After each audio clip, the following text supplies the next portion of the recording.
नमस्कार. आवाज माझा वृत्तवाहिनीत आपल्या सगळ्यांचं स्वागत. होळीच्या काही ठळक घडामोडींकडे. मच्छीमारांच्या नुकसान भरपाईचे प्रश्न मार्गी लागणार. उपमुख्यमंत्री एकनाथ शिंदे. मॅरेथॉन स्पर्धेत विद्यार्थ्यांना सहभागी करण्याचं उपायुक्तांचं आवाहन. आणि मराठीचे धडे पूर्ण केलेल्या रिक्षा चालकांना आज प्रमाणपत्रांचं वाटप. वर्सोवा वांद्रे सागरी सेतू प्रकल्पामुळे बाधित होणाऱ्या मच्छीमारांच्या प्रलंबित नुकसान भरपाईबाबत निकष ठरवण्यासाठी टाटा इन्स्टिट्यूट ऑफ सोशल सायन्सेसकडून सविस्तर अभ्यास केला जातोय. त्याचा अहवाल प्राप्त झाल्यानंतर 2 महिन्यात मच्छीमारांना भरीव नुकसान भरपाई देण्याचा सकारात्मक निर्णय घेण्यात येईल, असं उपमुख्यमंत्री एकनाथ शिंदे यांनी आज सांगितलं. उपमुख्यमंत्री शिंदे यांच्या अध्यक्षतेखाली या संदर्भात दूरदृश्य प्रणालीद्वारे बैठक झाली. त्यावेळेला मत्स्यविकास मंत्री नितेश राणे, विभागाचे सचिव एम रामास्वामी, MSRDCचे व्यवस्थापकीय संचालक अनिल कुमार गायकवाड उपस्थित होते. कोस्टल रोड प्रकल्पामुळे बाधित झालेल्या मच्छीमारांपैकी अद्याप काही जणांना नुकसान भरपाई मिळालेली नाही, असा मुद्दा उपस्थित करण्यात आला. त्याबाबत लवकरात लवकर योग्य ती कार्यवाही करण्याचे निर्देश देण्यात आले असून राज्य शासन मच्छीमारांच्या पाठीशी असून त्यांच्या समस्यांचं निराकरण करण्यासाठी कटिबद्ध असल्याचं उपमुख्यमंत्र्यांनी स्पष्ट केलं. मच्छीमारांच्या नुकसान भरपाईचे निकष ठरवण्यासाठी टाटा इन्स्टिट्यूट ऑफ सोशल सायन्सेसकडून करण्यात येत असलेला अभ्यास तसंच जुहू वर्सोवा परिसरात जेटी, नेट फिक्सिंग आणि ड्रॉईंग यार्ड्स यांसारख्या पायाभूत सुविधा उपलब्ध करून देण्याबाबतही यावेळेला चर्चा करण्यात आली.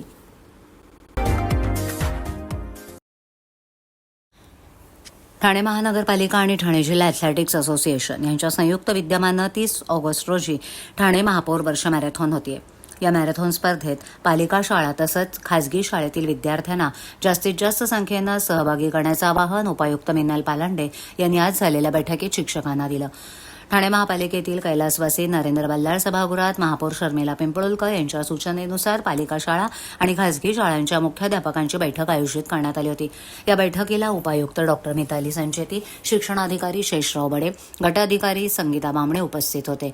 धाव प्रगतीची, गतिशील ठाण्याची या घोषवाक्याखाली यंदाची ठाणे महापौर वर्ष मॅरेथॉन होतीये.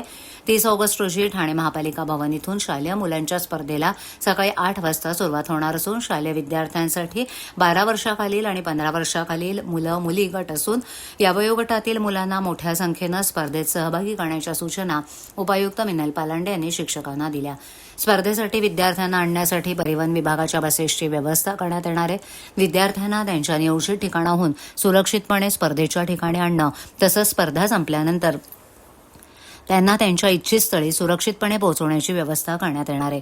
विद्यार्थ्यांच्या प्रवासादरम्यान तसंच स्पर्धेच्या संपूर्ण कालावधीत शिक्षकांची देखरेख राहणार असून विद्यार्थी स्पर्धेसाठी घराबाहेर पडल्यापासून ते स्पर्धा संपल्यानंतर इच्छित स्थळी पोहोचेपर्यंत त्यांच्या सुरक्षिततेची संपूर्ण जबाबदारी संबंधित शिक्षकांची असणार आहे. ज्या विद्यार्थ्यांना कोणता आजार अथवा आरोग्याशी संबंधित त्रास आहे अशा विद्यार्थ्यांना मॅरेथॉनमध्ये सहभाग घेऊ नये अशा स्पष्ट सूचना देण्यात आल्या आहेत. पालकांनीही आपल्या पाल्याच्या आरोग्याची योग्य ती खात्री करूनच त्याला या स्पर्धेसाठी पाठवावं असं बैठकीत नमूद करण्यात आलंय. या बैठकीला ठाणे शहरातील महानगरपालिका आणि खासगी शाळांचे मुख्याध्यापक, शिक्षक मोठ्या संख्येनं उपस्थित होते.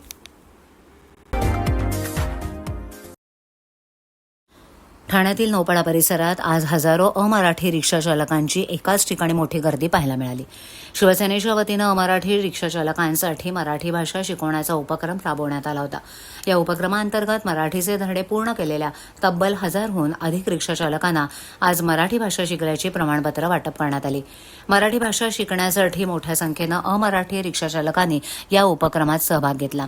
शासनानं अमराठी रिक्षा चालकांना मराठी भाषा शिकण्यासाठी दिलेली मुदत संपल्यानंतर आता RTOकडून परवाने तपासणी आणि कारवाईला सुरुवात झाली आहे. यावेळेला मराठी भाषा शिकण्यासाठी मदत केल्याबद्दल अमराठी रिक्षा चालकांनी आयोजकांचे आभार मानले. विशेष म्हणजे अनेक रिक्षा चालकांनी मराठीतून संवाद साधत आपली भावना व्यक्त केली. मराठी भाषा शिकून प्रमाणपत्र मिळाल्यानं रिक्षा चालकांमध्ये उत्साहाचं वातावरण पाहायला मिळालं. नौपाड्यातील या उपक्रमामुळे मराठी भाषा आणि अमराठी रिक्षा चालक यांच्यातील संवादाचा नवा दुवा निर्माण झाल्याची भावना यावेळेला व्यक्त करण्यात आली. भावना म्हणजे अतिशय आनंद होतोय. ज्या 105 दिवसाचा कार्यक्रम होता त्याचे सांगता झाली साधारणतः 15 ऑगस्टच्या दिवशी आणि 16 ऑगस्ट पासून ते लागू झालं. सर्वांना आम्हाला कारवाई करण्याचे निर्देश. पण 15 ऑगस्ट पर्यंत ह्या लोकांनी अतिशय प्रामाणिकपणे शिकवण घेतली आपलं साहित्य संघाच्या लोकांकडून आणि सर्वात प्रथम जो वर्ग होता तो स्वामी समर्थ अभिनय कट्टा ह्या ठिकाणी घेण्यात आला आणि महाराष्ट्रातलं मला असं वाटतं की पहिलं केंद्र जे शिकवायचं असेल मराठी भाषेचं ते ह्या ठिकाणी सुरू झालेलं होतं. त्यामुळे आज त्या दिवशी मी आली त्या दिवशी केवळ 7-8 लोक होते, पण आज हे जवळजवळ 700च्या वर लोक दिसत आहे. हा जो काही सगळं बघितलं असता तर अतिशय आनंद होत आहे. लोकांनी ज्या पद्धतीने प्रतिसाद दिला ह्या अभियानाला तो बघून खूप आनंद झाला. एकंदरीत काल जी कारवाई करण्यात आली होती इथून पुढे कारवाई सुरूच आहे.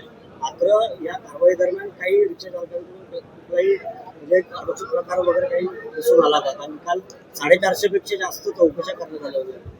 साधारणतः काल माझे 4 वायुवेग पथक कार्यरत होते आणि 450 वाहनं आम्ही चेक केली. त्यापैकी 36 जी वाहनांतले चालक होते त्यांना हिंदी भाषा येत होती, मराठी भाषा व्यवस्थित येत नव्हती.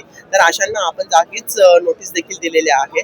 आणि ही नोटीस जी काही नवीन नोटिफिकेशन निघालेले आहे तर ही नोटीस 1 महिन्याची असणार आहे आणि 1 महिन्याच्या आतमध्ये ह्या चालकांनी पुन्हा मराठी शिकणे आवश्यक आहे. आणि शिकून पुन्हा आमच्या ऑफिसमध्ये यायचं. त्यामध्ये आमचे इन्स्पेक्टर त्याची टेस्ट घेतील आणि टेस्टमध्ये पास झाल्यानंतर त्यांचं जे पुढील कायदेशीर कारवाई होणार होती ती रद्द होईल. ठाणे महानगरपालिका आणि स्थानिक स्वराज्य संस्थांनी प्रत्येक विकास कामासाठी राज्य आणि केंद्र शासनाच्या निधीवर अवलंबून न राहता स्वतःच्या मालमत्ता आणि उत्पन्नाच्या स्रोतांचा प्रभावी वापर करून आर्थिकदृष्ट्या सक्षम व्हावं या कोकण पदवीधर मतदारसंघाचे आमदार अॅडव्होकेट निरंजन डावखरे यांच्या मागणीला आता शासन निर्णयाचं बळ मिळालं असून पालिका, नगरपरिषद आणि नगरपंचायतींच्या मालमत्ता मुद्रीकरणासाठी राज्य शासनानं धोरणात्मक चौकट निश्चित केल्यानं स्थानिक स्वराज्य संस्थांच्या आर्थिक स्वावलंबनाचा मार्ग मोकळा झालाय. आमदार डावखरे यांच्या मार्गदर्शनाखाली सनदी लेखापाल सीए रेणुकादास दंडे यांनी महानगरपालिकांच्या मालमत्तांचं वर्गीकरण, व्यवस्थापन आणि पारदर्शकता आणि मुद्रिकीकरणासंदर्भात धोरणात्मक प्रस्ताव तयार केला होता. 14 मे 2024 रोजी आमदार डावखरे यांनी ठाणे महापालिका आणि राज्य शासनाकडे सविस्तर निवेदन देऊन पालिकेच्या सर्व चल अचल मालमत्तांची प्रमाणित नोंद आणि वर्गीकरण करण्याची मागणी केली होती. सध्याचा वापर, वादग्रस्त स्थिती, रेडी रेकनरनुसार मूल्य, बाजार मूल्य तसंच उत्पन्न निर्मितीची क्षमता यांची माहिती एकत्रित करण्याचा आग्रह त्यांनी धरला होता. महापालिकांच्या मालमत्तांचं शास्त्रीय व्यवस्थापन करण्यासाठी स्वतंत्र समिती स्थापन करण्याचा प्रस्तावही त्यांनी मांडला. पालिकेकडून समाधानकारक माहिती न मिळाल्यानं डावखरे यांनी 3 जुलै रोजी पुन्हा स्मरणपत्र देऊन पाठपुरावा केला. प्रत्यक्ष वापरातील निष्क्रिय, वादग्रस्त, अतिक्रमित तसंच अन्य व्यक्ती किंवा संस्थांच्या ताब्यातील मालमत्तांचं स्वतंत्र वर्गीकरण करून त्यांच्या आर्थिक क्षमतेचं मूल्यांकन करण्याची मागणी त्यांनी केली. खासगी भागीदारी, कॉन्सेशन मॉडेल इत्यादी माध्यमातून पालिकांच्या दीर्घकालीन उत्पन्नाचे स्रोत उभे करता येतील. या उत्पन्नातून पाणीपुरवठा, रस्ते, आरोग्य, शिक्षण, पार्किंग, बाजारपेठा आणि स्वच्छता यांसारख्या नागरी सुविधांना अधिक आर्थिक बळ देता येईल. या धोरणाची प्रभावी अंमलबजावणी झाल्यास पालिकेचे केवळ करसंकलनावर असलेले आर्थिक अवलंबित्व मोठ्या प्रमाणात कमी करता येईल.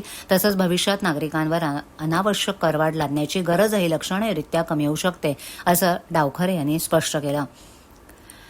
राज्य शासनानं मालमत्ता मुद्रीकरणासाठी धोरणात्मक चौकट निश्चित केल्यानंतर ठाणे महापालिकेनं आता आपल्या सर्व मालमत्तांचं सर्वेक्षण, मूल्यांकन आणि GIS मॅपिंग करून डिजिटल ॲसेट रजिस्टर तयार करावं अशी मागणीही डावखरे यांनी केली आहे.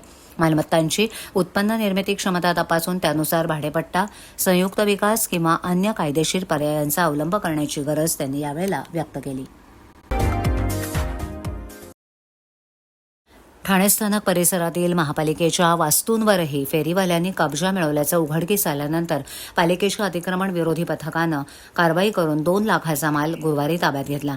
सॅटिस पुलावरील बंद शौचालय आणि TMTच्या कार्यालयीन कक्षाचा फेरीवाल्यांनी गोदाम म्हणून वापर सुरू केला होता.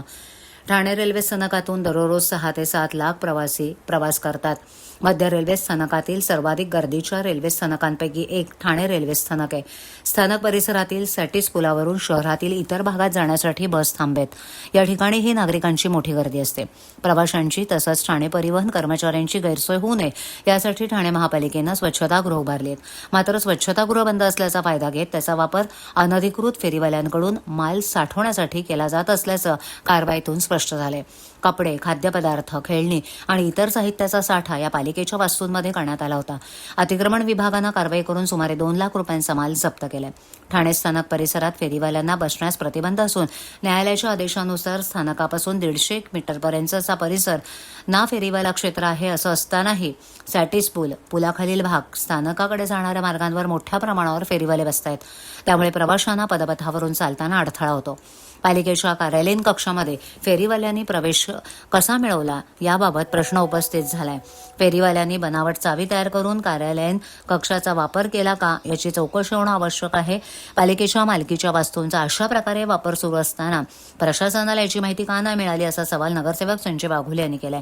या प्रकरणाची चौकशी करून संबंधितांवर कारवाई करण्याची मागणी त्यांनी केली आहे. मुंबई ठाणे शिधावाटप विभागानं कळवा पोलिसांच्या मदतीनं मोठी कारवाई करत चोरीच्या पेट्रोलनं भरलेल्या टँकरवर धाड टाकली. या कारवाईत तब्बल 11,000 लिटर पेट्रोल जप्त करण्यात आलं. मुंबई ठाणे शिधावाटप विभागाचे नियंत्रक चंद्रकांत डांगे यांच्या मार्गदर्शनाखाली ठाणे प्रादेशिक कार्यालयाचे उपनियंत्रक भास्कर तायडे यांच्या पथकानं ही कारवाई केली. कळवा पोलिसांच्या सहकार्यानं करण्यात आलेल्या कारवाईत टँकर ताब्यात घेण्यात आला असून या टँकरमधून चोरीचे तब्बल 11,000 लिटर पेट्रोल जप्त करण्यात आले. या कारवाईत अंदाजे 20 लाख रुपयांचा मुद्देमाल हस्तगत करण्यात आला असून टँकरचा चालक आणि मालक असलेल्या आरोपी विरोधात कळवा पोलीस ठाण्यात गुन्हा नोंदवण्यात आलाय.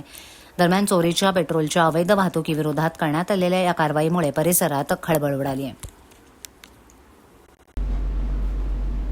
आवाज माझावरील एखादी बातमी पाहिजे राहून गेली असल्यास तुम्ही ती YouTube, Instagram आणि Facebookवरही पाहू शकता. तर मग नक्की सबस्क्राईब करा आवाज माझा. आपल्या विभागातील काही सूचना अथवा समस्या असल्यास त्या आमच्यापर्यंत जरूर पोहोचवा. आम्ही तुमचा आवाज नागरिकांपर्यंत नक्की पोहोचवू. तर मग पुन्हा भेटू याच ठिकाणी काही नवीन घडामोडींसह. आवाज माझा वृत्तवाहिनी. तोपर्यंत नमस्कार.